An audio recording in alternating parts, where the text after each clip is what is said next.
그러면 우리나라 출산율이 제로가 되는 게 몇 년일까요? 20년도 안 걸려요. 19.5년이면 한국의 출산은 없습니다. 한 세대 후 30년 후 정도까지 판을 더 벌리면요, 애들이 물을 거예요. 출산이 뭐예요?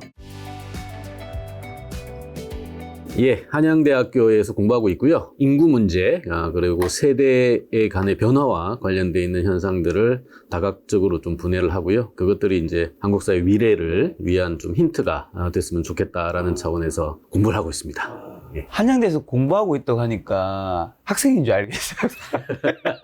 학생들한테 이제 가르치는 일을 하시면서 이제 내 공부, 논문이라든가 이런 것도 하신다는 의미시잖아요. 보통은 교수라고 한다든가 학생들 가르치는 일 하고 있다고 하는데 굳이 왜 또 그걸 다 많이 낮추셔서. 근데 이게 이런 게 있는 것 같아요. 네. 이게 그 옛날에는 네, 네. 한 뭐 공부할 때 박사하고 막 할 때 이렇게 쌓아둔 거를 가지고 이제 네. 빼먹잖아요. 네. 이제 빼먹는다는 표현이 많은데 요즘에는 워낙 시대 변화가 빠르고 그 새로운 얘기들, 그러니까 극단적으로 얘기하면 우리 여기가 이제 재테크나 이 부와 관련돼서 관심이 많으신 분들이니까 소위 이제 축적, 그러니까 자산을 축적하는 기본적인 선행의 이론이나 뼈대 같은 것들도 사실 시대 변화와 맞물려 가지고 굉장히 빠르게 변하거든요. 네. 그래서 우리가 이 시장에서 가장 조심해야 될 거는 고정관념이라고 봅니다. 그러니까 특히나 이제 경제학 이론이라는 게 사실은 20, 30년 전에는 굉장히 강고하게 많은 설명력을 가져 있었던 철칙 같은 이런 이 이론조차도 시대가 변하다 보니, 특히 이 시대 변화는 이제 저의 중 관심사인 이제 인구의 변화가 되겠죠. 생산과 수요, 그러니까 소비에 대한 변화 때문에 만들어지는 여러 가지 흐름 때문에 기존의 이론 틀을 깨는 경우가 굉장히 많아요. 그래서 이런 것들은 현실이나 소위 그 이론이 아닌, 학교 안이 아닌 바깥에서 벌어지는 냉정하고 냉엄하고 또 즉각적인 이 변화들에 대한 업데이트라든가 공부를 하지 않으면 따라가기도 힘들고요. 설명도 잘 안 된다라는 거. 그러니까 요즘 특히나 우리 유튜브 좋아하시는 분들도 많습니다만 굉장히 똑똑하신 이 시청자분들이 많거든요. 많아서 자칫 잘못하면 이 갇힌 지식과 이 변한 현실 사이에서의 미스매칭이 그대로 드러날 수 있다. 그런 점에서 아마 공부를 하는 건 숙명이고요. 대학의 교수님이신 교수님도 여전히 지금도 공부를 열심히 하면서 시대를 따라가고 계시는, 자, 그런 시대를 따라가게 만들기 위해서 이제 교수님과 이제 제가 작년에 이제 다른 분들과 함께 공조로 머니트렌드 2023을 냈는데, 이번에 또 머니트렌드 2024 요청 이번에도 또 함께 해주셨어요. 네. 이번에도 그래서 교수님이 이제 인구 파트와 뭐 이제 노후 그런 쪽에 이제 집필을 해주셨는데, 혹시 이 머니트렌드 2024에서 교수님이 꼭 전달하고 싶었던 핵심 메시지, 요거는 거 뭐였을까요? 그거 얘기하고 한번 본격적으로 들어가겠습니다. 예, 간단하게 말씀드리면 네. 이제 제가 인구 세대 이제 이런 걸 하다 보니까 네. 인구 변화라는 게 사실은 가랑비에 옷 젖듯 이 변화량이 생기는 거거든요. 우리가 조금 어려운 말로는 소위 이제 지수함수라 그러는데 변화가 이렇게 작게 시작하는 게 아니라 한번 이렇게 작은 변화가 쌓이고 쌓여서 어느 순간 깨닫게 되면 굉장히 큰 폭으로 변화를 요구하는 이런 흐름이거든요. 특히나 2024년, 2023년도 마찬가지입니다만 다가올 2024년 같은 경우에 인구학적 혹은 인구적 현상으로서 한국 사회를 지배할 수 있는 키워드나 화두가 뭐가 될 것이냐라는 것을 사실은 선정하고 또 대응하고 준비하는 것은 굉장히 중요한 과제인 것 같아요. 이제 그런 점에서 사실은 그 생활 속에 깊숙이 침투해 있으나 많은 분들이 그 체감하기 어려운 얘기들, 특히나 이제 2024년 같은 경우에는 전체적으로 이제 인구 구조의 변화에 대해서 많은 분들이 체감하기 시작했고, 그 체감을 이제 대응하는 차원에서의 그 중요한 굴절점이라는 표현들을 좀 하고 싶어요. 현상들이 이제 많이 있었고요. 그 현상들이 만들어낸 문제가 드디어 이제 많은 사람들이 체감하기 시작했고, 이 체감의 결과 정책이나 정치의 단위에서도 이제 극복을 하려고 하는 어떤 대응이나 구조 개혁이라든가 하는 그런 작업들이 좀 본격화되는 시점이 되지 않을까라는 생각을 합니다. 알겠습니다. 우리나라 최고의 인구 전문가 교수님과 함께 오늘 이제 그 인구 깊게 한번 들어보려고 하는데요. 인구 문제로 봤을 때 2023년 이제 올해 한국은 어떤 좀 바람이 불었나요? 가을이잖아요. 또 이제 한 해가 마무리되는 시점인데. 이제 10월이죠, 이제. 예. 되게 보면 이제 한 해가 어땠어요라고 이제 표현할 때 사자성어 가지고 많이 많이 얘기하잖아요. 하죠. 그래서 오기 전에 조금 고민을 했는데, 인구라는 키워드로 2023년을 정리를 한다면 많은 분들이 잘 알고 계시는 용두사미? 용두사미. 예. 그러니까 용의 머리와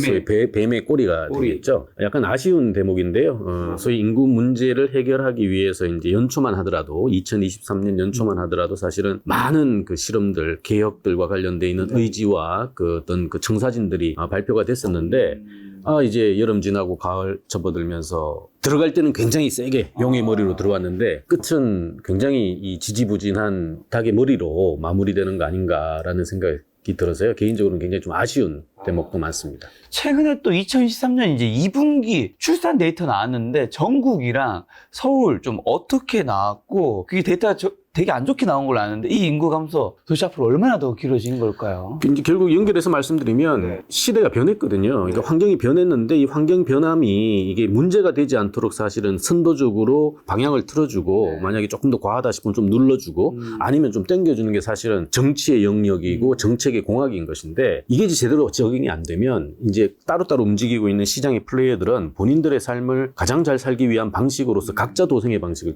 채택하게 되거든요. 근데 그러다 보면 개인에게는 굉장히 합리적이고 효율적인 선택이지만 사회 전체적으로는 비용이나 갈등을 유발하는 방식으로 결론이 날 수밖에 없는 거죠. 그 결과가 인구학적으로 봤을 때 2023년 올해 2분기 출산율로 아마 수렴이 됐다라는 생각이 몇 드는 거죠. 명이었는데?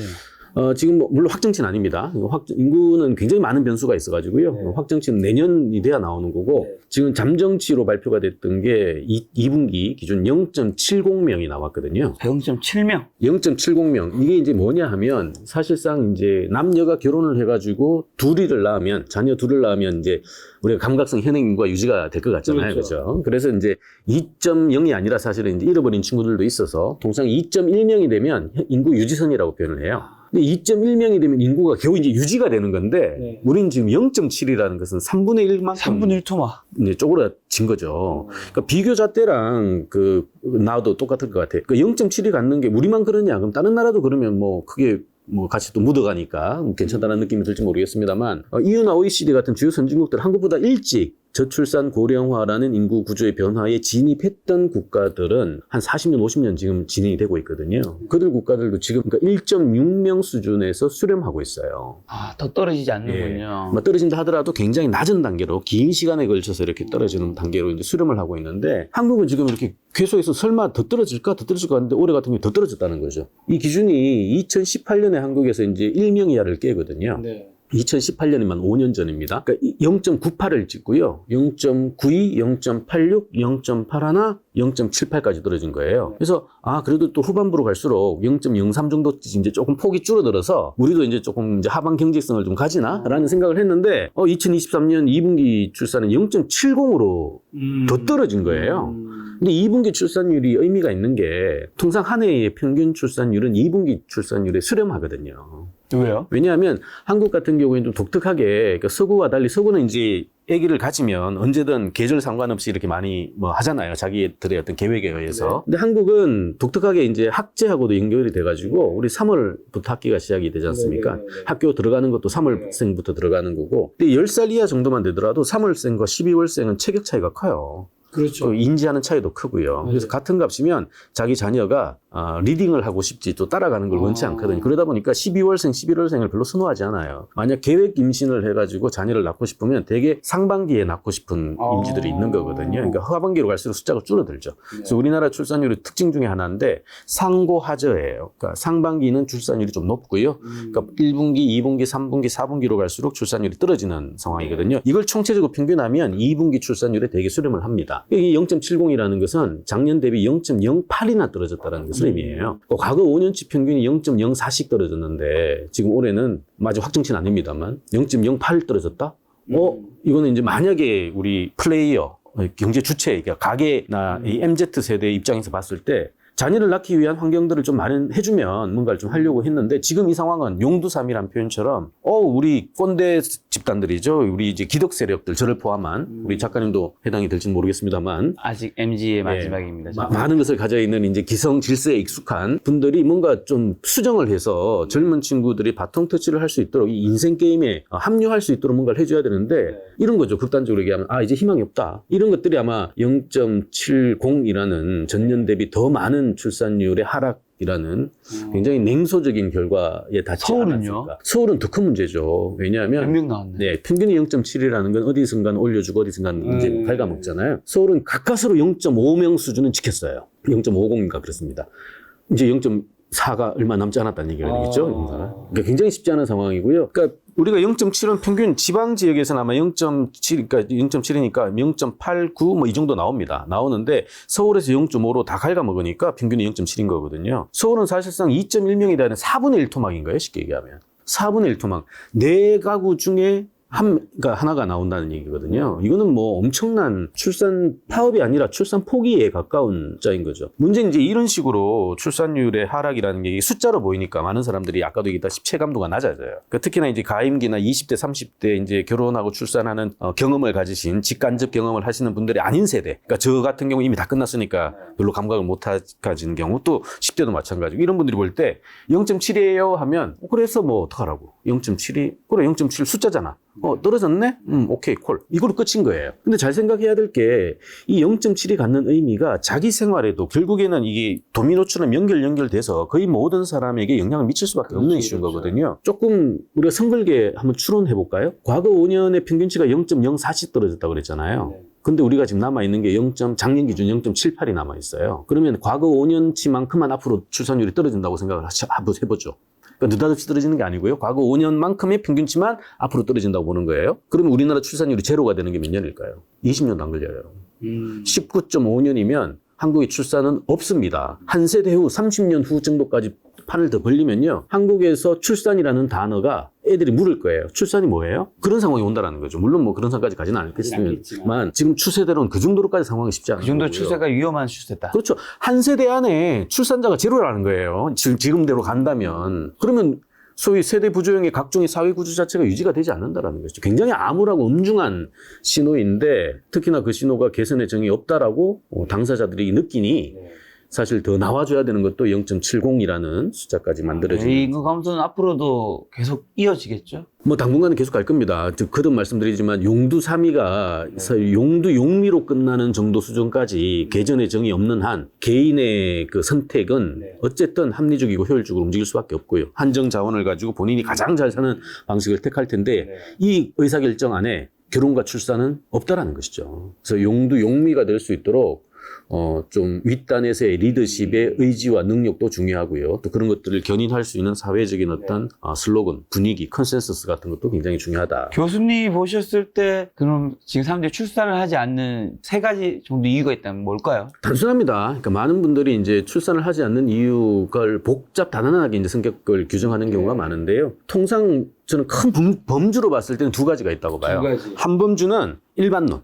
이거는 이제 주요 선진국들, 한국보다 빨리 저출산 고령화를 겪었던 국가에서도 보이고 한국에서도 보이는 그러니까 일반론적인 원인이 되겠죠. 대표적인 게 먹고 사는 문제예요. 그렇죠. 그러니까 예를 들어 이제 고성장일 때는 뭐 비록 상대적 박탈은 있어도 절대 박탈은 매년 줄어들거든요. 근데 그러다 보면 내가 지금 비록 가진 게 없어도 20살에, 그러니까 30살, 40살, 50살이 되면 하나하나 축적이라든가 소득들이 이제 늘어날 거라는 확신이 있단 말이죠. 그러다 보면 이제 가족을 결성을 합니다. 참고로 가족 결성은 굉장히 위험한 카드거든요. 왜냐하면 자기 혼자 먹고 살기도 힘든 아닌데 이제 부양해야 될 가족들을 구성을 한다는 거기 때문에 사실상 쉽지 않은 것. 이 고위험 카드를 선택했던 이유도 어쨌든 매년 늘어나는 소득이나 자산이 있었기 때문에 가능한 거예요. 근데 지금 우리가 이제 저성장을 진입했잖아요. 잠재 성장률이 벌써 2%대.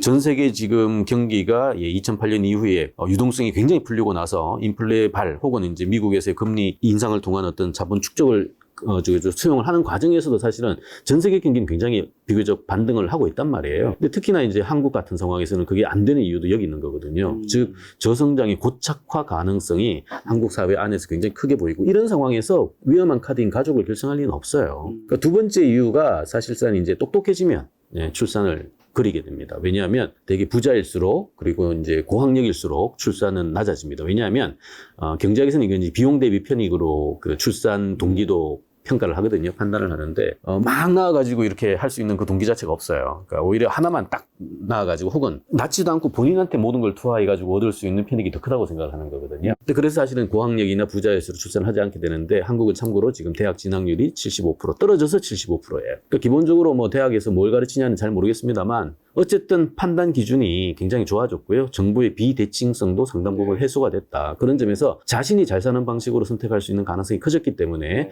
저성장과 소위 이제 고학력이라고 하는 이 두 파트가 맞물려서 일반적인 상황에서 떨어졌고요. 한 축이 이제 한국적인 특수성이에요. 저는 이게 더 크다고 봐요. 집값인가요? 포함했습니다. 다른 나라에는 잘 없는 거예요. 근데 유독 한국에서만 사회 구조를 왜곡시키고 의사결정이 굉장히 큰 영향을 미치는 변수. 한국적 특수성이라는 이제 표현이 되는 건데, 대표적인 게 이제 고학력 대기업 모델 같은 것들이에요. 그러니까 고학력 대기업 모델. 아까 이제 우리 작가님 말씀하신 것처럼 서울은 왜 0.5조라는 이제 얘기하고 똑같은 거거든요.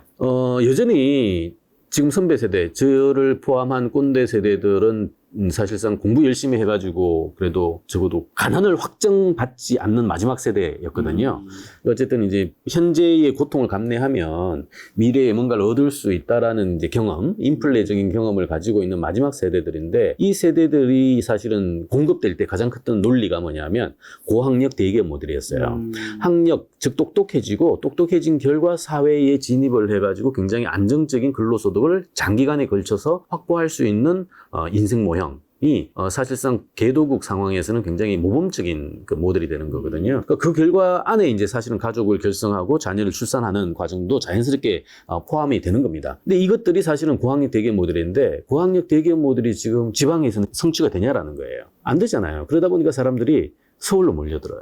근데 서울 중심으로의 인재 집중이 되겠죠. 문제는 서울은 고밀도 공간이에요. 고밀도 공간은 저출산이 나옵니다. 왜냐하면 사람들이 막 아등아등 모였다고 생각해 보세요. 숨쉬기도 힘들고요. 한정된, 그러니까 이 공간이 제공할 수 있는 자원의 양이라는 건 한정적인데, 대표적인 부동산 같은 것들이죠. 근데 여기에 많은 사람들이 막 몰려들어가지고 이걸 다 갖고 싶어 해요. 자, 가격과 가치 논쟁이 여기서 붙는 겁니다. 우리가 이 집들이 요새 그러잖아요. 이 미친 집값 뭐 이런 표현을 많이 하는데, 아니 사람이 그렇게 모여들고 수요가 생겼고, 여기에다 한국은 또 독특하게 가수요라는 것들도 붙는단 말이에요. 이렇게 초과 수요가 있는 상황에서 가격이 안 뛴다라는 건 그게 더 이상한 상황이거든요. 그 가격 자체를 사실 우리가 이제 보통제라는 명제하에 투입 대비 얻을 수 있는 적절한 균형 가격에서 이제 집값이 결정돼야 되는 게 맞는 건데, 이게 한국에서 다 깨지는 거예요. 아니 서울 수도권 12% 공간이거든요. 네. 남한에 12%의 공간이 지금 주민등록상 등재 인구만 52%예요. 근데 실제 서울 수도권은 더 살거든요. 왜냐하면 지방 지역에서 15세부터 특히나 30세 구간에 있는 친구들은 주민등록을 안 빼와요. 안 빼오면서 서울에 살고 있고 경기도에 사시는 분들이 많거든요. 유령 인구라고 표현하는데, 이 유령 인구들이 보통 재출산에 따라 한 10% 이상 가까이 됩니다. 그럼 결국 12%의 공간에 한 60%가 사는 거예요. 근데 이 사람들이 다들 하나같이 내 집은 갖고 싶어 해요. 가격이 안 뛰겠습니까? 뭐 100억이 뭐고 1000억이 뭐예요? 이게 계속 소위 그 수요 공급이 풀리지 않는 이상은 이거는 계속해서 뛸 수밖에 없는 구조인 거죠. 근데 문제는 이렇게 고밀도 공간이 되면 말씀드린 것처럼 출산이 안 돼요. 그렇잖아요. 집 하나 살기도 힘든데, 둥지가 안정적이지 않은데 누가 알을 낳습니까? 하물며 새들도 그런데 인간이 그걸 하겠냐고요. 그래서 이런 문제 때문에 저밀도 공간에서 고밀도 공간으로의 사회이동, 바로 고학력 대기업 모델을 쫓아서 사회이동을 하는 순간 출산율은 굉장히 낮아진다라는 거고요. 이런 것들이 사실 사회 전체적인 자원의 배분을 악화시키는 요인 중에 하나다라는 거죠. 이런 일반론에 더해서 특수론까지 한국은 지금 풀어야 되는 굉장히 쉽지 않은 상황에 놓여 있다라는 거죠. 지금 교수님 말씀에 다 공감 가는데, 한 가지 추가 좀 드리고 싶은 거는, 아까 똑똑해질수록 애를 안 놓는다, 거기까지 공감을 했는데, 부자일수록 애를 안 놓는다라는 말에 좀 질문 드리고 싶은 게, 저도 이제 재테크 콘텐츠 하다 보니까 주변에 부자분들을 많이 만나잖아요. 주변에 아닌 사람도 있을 거고, 비교해서 보면 부자분들 중에서 이제 정말 소수를 제외하고는 거의 다 자녀분을 놓으시고, 그리고 아무래도 가정적으로 조금 경제적으로 윤택하니까 좀 더 많이 놓더라고요. 이건 제 그냥 개인적인 편견인 걸까요? 어떻게 되는 거죠? 자녀는 놓는 게 아니고 낳는 겁니다. 아, 죄송합니다. 제가 맞춤법이 좀 약해서. 예. 부자들 그런 것 같아요. 이게 한국의 부자들이라고 하시는 분들 가장 큰 관심사가 뭘까요? 일단 부를 늘리는 거겠죠. 불을 늘리면서 혹은 이제 유지하는 불을 거죠. 유지하면서 어떻게 또 물려줄까? 그렇죠. 네. 지금 중요한 거는 그러니까 소위 부의 승계 이슈예요. 그러니까 부자들의 가장 큰 거는 자기는 이제 어쨌든 뭐 열심히 노력해서 자수성가든 혹은 뭐 부모님을 잘 만나서 물려받았든 간에 이 부를 올고지 혹은 더 이상 잘해서 낚는 방법까지 잘 가르쳐서 이 부를 올고지 자기 후속 DNA한테 물려주는 게 사실은 부자들의 가장 큰 고민이고 또 관심사이거든요. 사실 자기는 큰 그거 없어요. 모든 부모들이 다 마찬가지면 이 부를 벌어가지고 내가 다 먹고 쓸래 이러지 않거든요. 가장 중요한 건 잘 물려주는 방식을 생각하는 건데 이 물려주는 방식이 사실은 쉽지 않거든요. 왜냐하면 이 스톡을 본인이 가지고 있는 스톡을 플로우로 바꿔가지고 자녀한테 줘야 되는 거예요. 쉽지 않은 구조죠. 근데 이 자녀가 이걸 잘할 수 있을까 없을까에 대한 판단을 하지 않겠습니까? 이때 자녀 숫자가 많아요. 자, 많은 거와 적은 거. 이게 이제 선택의 기준입니다. 적었을 때 이 친구에게 잘 물려받고 잘 유지할 수 있는 방식으로서의 고도의 인재화와 관련되어 있는 투자를 집중하고 싶어 하는 선호도가 커지게 되는 거예요. 여럿 있어가지고 비교하는 것도 물론 설명이 됩니다만 그거보다는 하나를, 소수화를 통해가지고 이 친구에게 본인이 가지고 있는 자원을 집중 투자해서 부의 승계를 마침표 찍도록 원하는 게 사실은 소위 부자일수록 본인의 절대소득이죠. 혹은 상대소득들을 잘 유지시킬 수 있는 가장 큰 중요한 전략이거든요. 그래서 자녀를 선호하는 근거 중에 하나가 소수화를 통해서 집중적인 투하를 통한 본인의 부 DNA가 자연스럽게 승계되는 거가 원하기 때문에 사실상 의외로 우리는 한때 그런 얘기도 있었죠. 부의 신호가 자녀 숫자가 많은 거야, 한때. 지금은. 이제 옛날엔 당연히 그런 게, 개도국은 당연히 그렇습니다. 근데 선진국도 그럴 거야라는 표현을 했는데 잘 찾아보면 그렇지 않고요. 이미 일단락된 주요 국가들 놓고 봤을 때 부자일수록 숫자는 굉장히 제한적. 인 상황이 됩니다. 물론 뭐 굉장히 많은 사람들이야 사실은 그 자체도 무의미한 얘기가 되죠. 네. 그런 부분들이 있군요. 자, 그럼 저출산과 같이 이제 함께 나오는 단어는 이제 고령화 문제잖아요. 동시에 등장하는데 이 현상은 좀 어떻게 봐야 되고 어쨌든 뭐 둘 다 안 좋은 심각한 문제인 것 같은데 우리 대한민국의 저출산, 고령화 뭘 먼저 해결해야 되는 거죠? 우선 저출산 고령화는 분리된 현상이 아니고요. 네. 같은 겁니다. 그쵸. 연결돼 있는 거거든요. 우리 바톤 터치처럼 이렇게 여기까지가 저출산, 여기부터 고령화 뭐 이런 식의 이제 개념인 거거든요. 그러니까 이걸 사실은 우리가 경제 구조, 사회 구조 이제 이런 걸 생각하면 똑같은데 한 사람도 마찬가지잖아요. 생애생 전체에 태어났을 때 아무것도 능력이 없지 않습니까? 그러니까 부모님이 먹여 살리는 거고요. 반면에 이제 경제활동 때는 열심히 일해서 늘 흑자잖아요. 네. 대개 흑자가 나오고요. 네. 근데 이제 끝나고 나면 근로활동이 중단되니까 노후 불안이 이제 먹고 살아야 될 문제. 한 사람만 보더라도 이게 뒤로 적자 생활이 있고 중간에 흑자 생활이 있는 거예요. 이걸 전체적으로 퉁쳐가지고 이제 이분이 되면 굉장히 인생 잘 산 거죠. 아까 말한 부자들은 여기에 또 플러스 알파까지 남아가지고 이걸 이제 승계하는 과정이 되는 건데 사회도 똑같거든요. 뭐냐면 중간에 서 있는 경제활동 인구가 열심히 근로활동을 해서 조세 부담을 하고요. 이게 이제 재정을 축적시켜가지고 사회 전체를 소위 유지시키는 윤활유로 작용하게 되는 건데 이때 앞뒤에 붙어있는 소위 취약계층이나 경제적 약자들을 소위 부조구조, 복지구조라는 이름으로 먹여 살리는 이제 상황이 되는 거거든요. 자, 이런 차원에서 이게 지금 깨졌다는 것은 무슨 의미냐면 늘 부모가 경제활동 인구가 되고 위에 있는 계신 분이 먹여 살려야 될 분들인 거예요. 그렇다면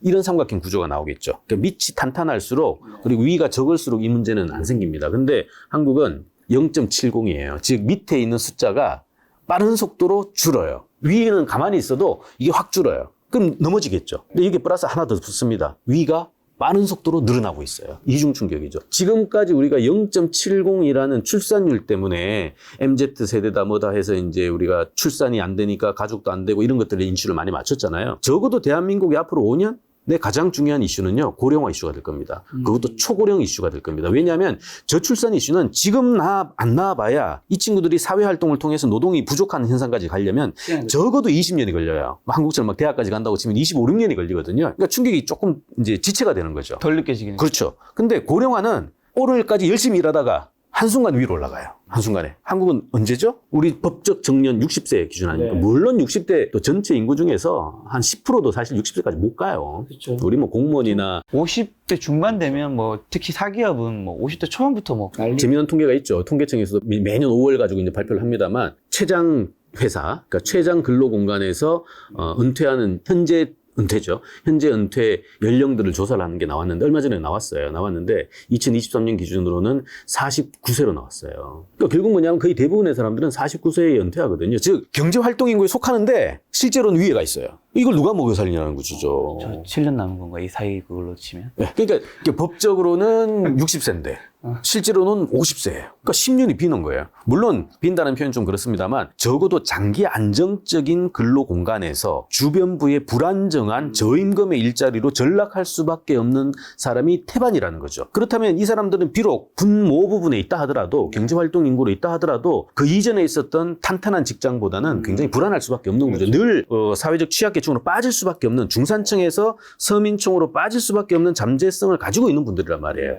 여기에다가 중요한 거는 경제활동 인구에서 위에 있는 피부양 인구로 넘어가는 사람들이 한 해 평균 지금 얼마인지 아세요? 80만이 넘어갑니다. 이분들이 누구냐면 55년부터 63년 구간의 베이비부머들이거든요.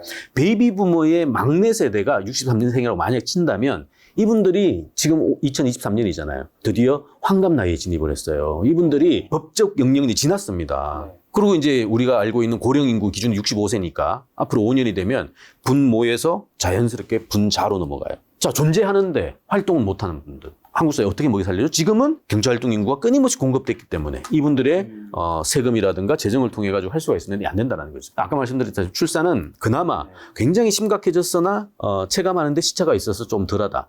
그런데 분모에서 분자로 넘어가는 한 사람의 이슈. 이거는 당연히 한 해가 다르게 확 넘어가는 느낌도 있고 숫자도 굉장히 커지고, 그죠? 분모도 빠른 속도로 주는데 분자도 빠른 속도로 늘어나는 상황. 그러니까 이런 상황이 아니라 그냥 이런 상황이 되는 거예요. 근데 한국 사회 유지해야 되지 않습니까? 그럼 어떻게 해야 될까요? 라는 거예요. 구조 자체가 대구조의 변혁, 개혁, 실험을 할 수밖에 없는 상황이 펼쳐진다는 거예요. 지금까지의 한국 사회의 질서, 고정관념에서 벗어나라. 삶의 룰이 달라진다라는 거예요. 룰이 달라진다. 대변혁 시기가 이제 시작됐다는 겁니다.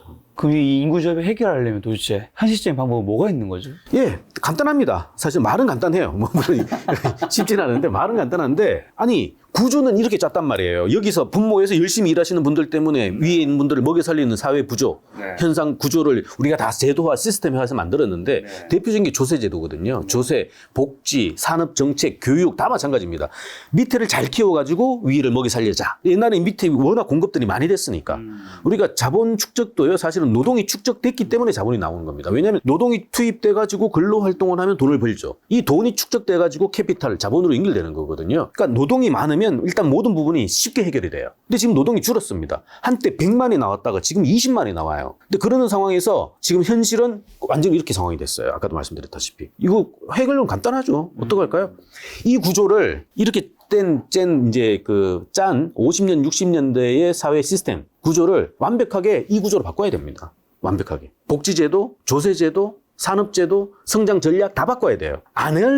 그걸 안 하려면 이 구조를 이 상황에서 유지될 수 있도록 해야 되거든요. 어떻게 해야 될까요? 적어진 애들한테 더 많은 역할을 부여해야 될 거고요. 늘어난 사람들에게 더 적게 줄 수밖에 없는 신호를 줘야 되는 거예요. 어떤 방식이든 쉽지 않을 겁니다. 하지만 지금 말씀드린 것처럼 줄어든 분들에게 더 많은 부담을 내게 하는 방식, 연금 같은 것들이 대표적입니다. 이 방식과 받아가실 분들에게 굉장히 적게 주는 방식, 이거는 순간적인 미봉책에 불과하다. 어쨌든 이게 추세적으로 계속 그렇게 갈 거니까. 그러면 최후의 방법은 뭘까? 결국 이 구조가 유지가 될 수밖에 없는 구조로 대폭적인 체제나 시스템이나 제도를 수정해 줘야 된다는 거예요. 이게 가장 큰 겁니다. 고정관념을 깨셔야 되는 거죠. 고정관념. 뭐 어떤 수정이라면 조금 더 구체적으로? 이런 거죠. 대통령제도 마찬가지입니다. 우리 거버넌스도 마찬가지인 거거든요. 한국에서 5년 단임의 대통령제를 만드는 이유가 뭘까라는 거예요. 이 구조를 가장 효과적이고 의사결정을 단일화시킬 때 유리한 방식이거든요. 근데 지금은 이렇게 됐어요. 그럼 거버넌스도 바꿔야 되는 겁니다. 체제도 바꿔야 되는 거예요. 극단적인 얘기가 이런 거죠. 1인 1표 제도도 지금 다시 한번 논쟁거리가 되는 거거든요. 지방 얘기도 마찬가지인 거예요. 그러니까 우리가 알고 있는 거의 모든 상식과 소위 이제 앙시앙 레짐이라 그러잖아요. 그 옛날에 그 구체제 같은 것들은 그러니까 수정을 안 해서는 유지가 되지 않는 상황이 되는 거예요. 연금제도 마찬가지입니다. 극단적인 상황, 지금 이 방법으로는 유지가 되지 않아요. 솔직히 얘기해야죠. 이거 없애야 됩니다. 만약에 이 상황을 유지하려면. 근데 이걸 안 하려고 하니까 더 내게 해야 되고 덜 받아가는 구조로 가져야 되는 거거든요. 근데 지금 이기는 얘기하면 다 불편해 하잖아요. 그러니까 다들 감춰요. 그리고 다들 미뤄요. 자기만 사실은 뭐 있을 때 문제 없으면 되거든요. 그러니까 이러다 보니까 자꾸 상처를, 그러니까 분명히 아파요. 골마 터졌어요. 그러면 진단을 해서 찢어가지고 수술을 하든 치료를 하든 이걸 해야 되는데 지금 자꾸 붕대로 덮어요. 덮고 그리고 이 현장을 이탈합니다. 그럼 그 다음 사람 들어왔는데 또 보니까 문제거든요. 또 덮어요. 또 나온. 이거를 당사자들은 매년 아파요. 문제는. 그럼 어떡하겠습니까? 이 문제에 대한 가능성을 해주던가 하지 않으면 그냥 스스로 각자 잘 사는 방식의 결론. 근데 문제는 이게 사적 이익인데 사회의 비용으로 전가가 되거든요. 이런 결과를 만들어낸다는 거죠.